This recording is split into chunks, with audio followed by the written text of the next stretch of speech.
Tell us how you met Ivanka.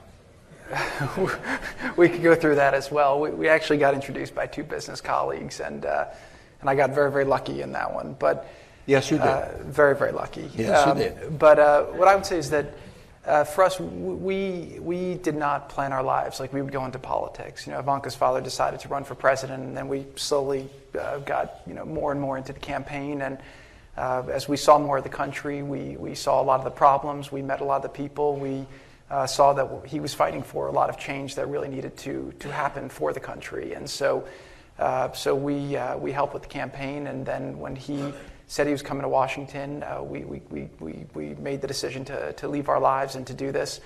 And look, it's definitely been, we've probably been working harder than we've ever worked before. I mean, every day it's a different challenge. I think that we view it like you have a short amount of time to create as much impact as possible in the areas that you really care about. And so whether it's working on the peace process or working on the U.S.-Mexico relationship, which I know you also care about, working on the technology upgrades that we're working on throughout the government, working with Kellyanne on the opioids, and working on the improvements we're making in the VA and improving the future of workforce, that we've been figuring out how we get Americans trained for the jobs of tomorrow and 10 years from now.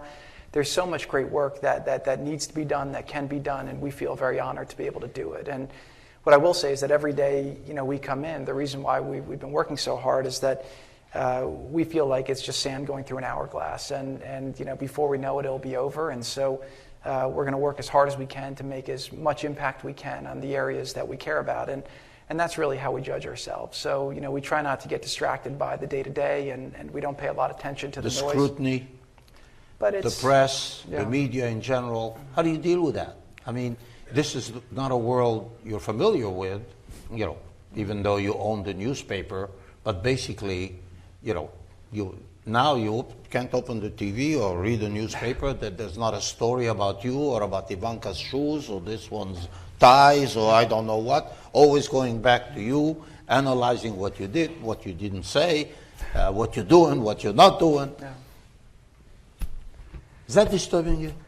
I don't let it bother me. I mean, there are people who are good at dealing with the media. My focus is on the objectives, and we'll stay focused on the different missions. And we're here to serve the country, and we'll just keep going. And what I am confident is that when our service is done, we'll look back and we won't say, oh, there was a bad story on this, there was a bad story on that. We'll look back and we'll say, did we spend every minute we could to push as hard as we could on the issues we cared about to make as big of an impact as possible? So we feel very fortunate to be able to have the opportunity to work for this country that we think is the greatest country in the world. And so we're just going to keep going. And and look, I think that it's you can choose what you spend your time on every day. And unfortunately, if we spent our times focusing on trying to correct things or deal with the media, then we wouldn't have time to do the other things. So we do the best we can with that, but we don't let it bother us. And we recognize that it's politics. That's the sport of it, and people will either agree or disagree with what you said or didn't say.